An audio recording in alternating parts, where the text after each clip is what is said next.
A caller earlier asked me, is the Satanism we see in America a product of Judaism? And the answer is yes and no. What is Satanism? It's the love of the psychopathic rule, of the sociopath's kingdom.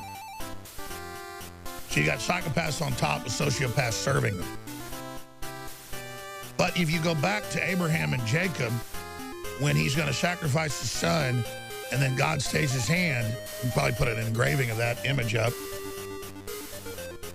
That's what every culture from China to Mesoamerica at that time, 3,000 plus years ago, everyone was killing their children. Everyone was slitting their throats, generally of the king or the nobleman's firstborn son. Oh, the royalty had to kill their children in Mesoamerica and in what's the Middle East today. And it was the Jews in the first to write it, some cultures didn't do it as well, to say, we're going to stop killing people. We'll kill some doves or some rams and then eat them, or maybe a cow. So then you ask me, are the Jews the devil worshippers? They're the first group to, at least to write it down to say, let's stop doing this. Because it was going on all around them. Then they wage war. People say, oh, God, the Jews were exterminating everybody. Yeah, if you did human sacrifice, they would kill everybody. Bible, Old Testament says, kill everybody that kills kids. If they put their kids to the fires of Moloch, kill them all. So this isn't a defense of Judaism or an attack on it. It's a defense of history. And so I know it's a big white supremacist thing that Jews invented devil worship and that Jews do Black Sabbaths. They've had Jews do Black Sabbaths that have been caught. They've had Catholics caught. They've had Protestants caught. Black Sabbaths are a bunch of self-centered bad people wanting to kill men, women, or children and have power. They don't want to go hunt elk in the mountains. They don't want to go arm wrestle. They don't want to have jujitsu. They don't want to go join the military and fight other men. They want to be in a cult of creepy guys and have their way with people. And, you know, that's how I know humans are humans. Whether it was Africa, or whether it was Asia, or whether it was Latin America, Mesoamerica, or ancient white Europe. Everybody burned people to death. Everybody ate hearts. Everybody did that stuff. And it's all about proving you're the toughest, you're the best, and scaring everybody else in the village through terror that you're the boss. And finally, after terror, people accept it and it becomes their religion. And so Judaism first rejected what was going on in Babylon and going on in Persia and going on in Egypt and going on in Greece to a certain extent. Greece wasn't as corrupt. Just if they disagreed with you, they just throw you off a cliff. It was really human sacrifice. And they had some human sacrifice. It was more like, you know, throw your 5-year-old out in the woods for a year and see if they come back. It was more like that. That's where eugenics came from. The elites were like, well, this is what we're going to do. We don't just cut people's hearts out for no reason. We just kill all the weak people. And, you know, so there's just a lot of complex history. And people tend to dumb it all down. And what I gave you is just a snapshot gestalt. I recently stumbled onto something which I'm very ignorant on, and I'd like to take on it because I respect your historical knowledge, and it may touch on everything from pedophilia, devil worship, money manipulation, and mostly to U.S.-Russia relations. It's basically psychopath rule. So there's a lot of stuff psychopaths are into: devil worship, pedophilia, raping women. It's just it's bad guys. It's the real 1% are 1/10 of 1% that are genetic psychopaths. Go ahead.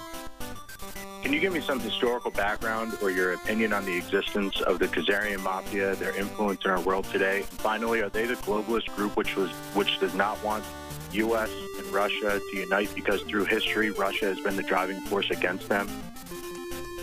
You know, there's big historical and genetic testing debate about, what was it, Kessler that wrote The 13th Tribe? Is that the name of the book?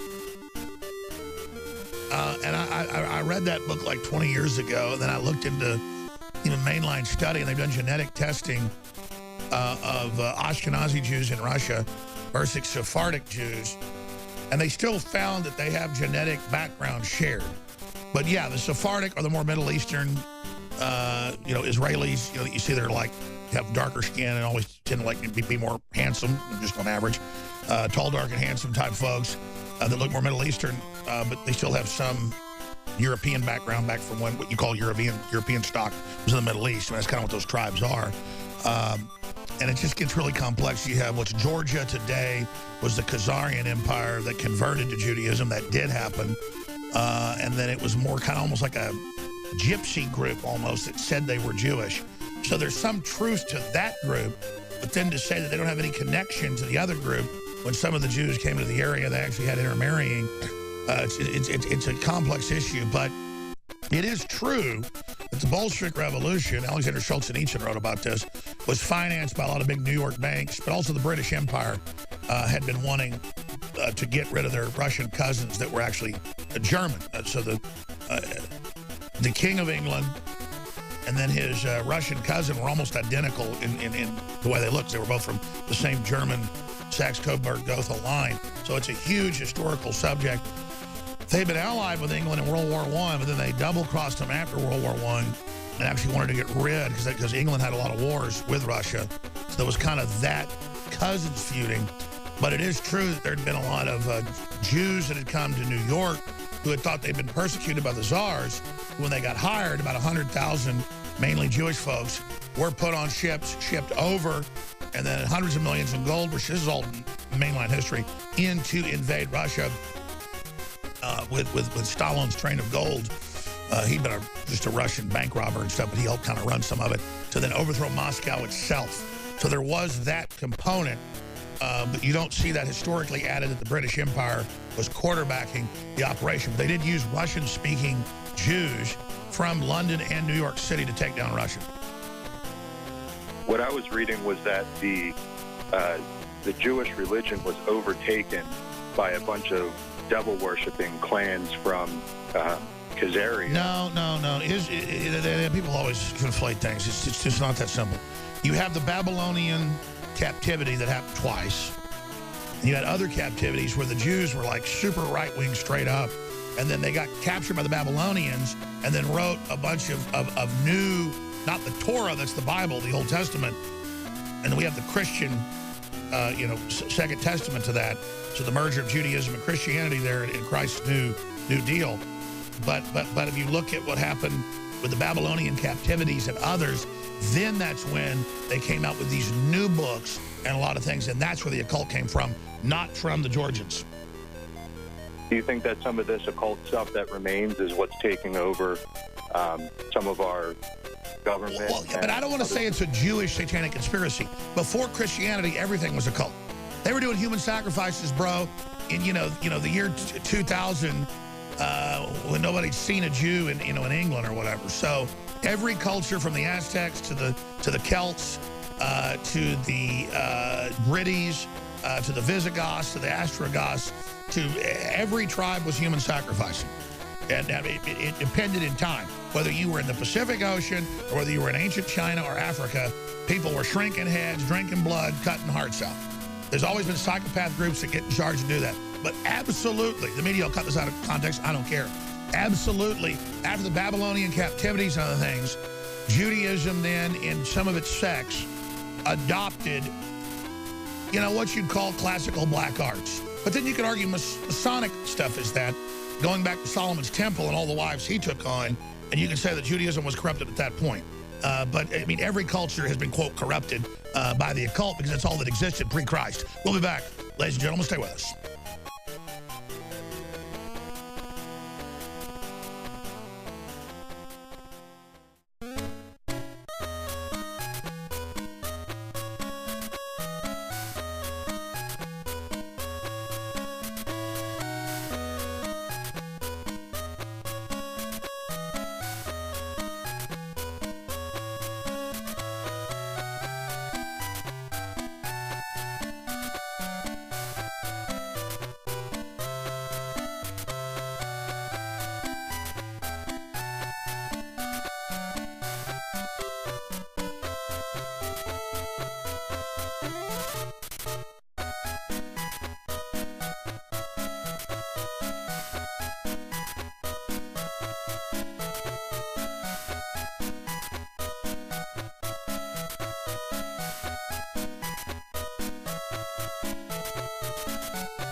They think he's sided with the enemy. Yet, just by the very title of the video, he got every InfoWarrior to turn against him in the comments. Over an easily refutable claim, it's almost as if it's bait.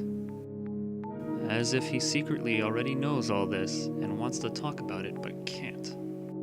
So he tricks his audience with a title he knows they'll jump on, which generates the discussion he really wanted. That means there's information in that thread he wants us to know. But why? What's so important about this video over others? Is this it? These are the only two thumbnails that are of real Alex he's posted in quite a while. Could there be a connection between Vegas, Hollywood, and human sacrifice? We must see what is being censored. Alex Jones on ancient Israelite human sacrifice. Two real, and a third. Now if only there was an indication of it being fake. The Vegas shooting was faked. Hollywood sacrifice is real. The shooting was fake. We must see because the shooting was fake, Alex Jones is being censored on ancient Israelite human sacrifice in Hollywood? It's Israelite human sacrifice in Hollywood that's real, that's being censored, that we must see in the discussion. Well played, Jones.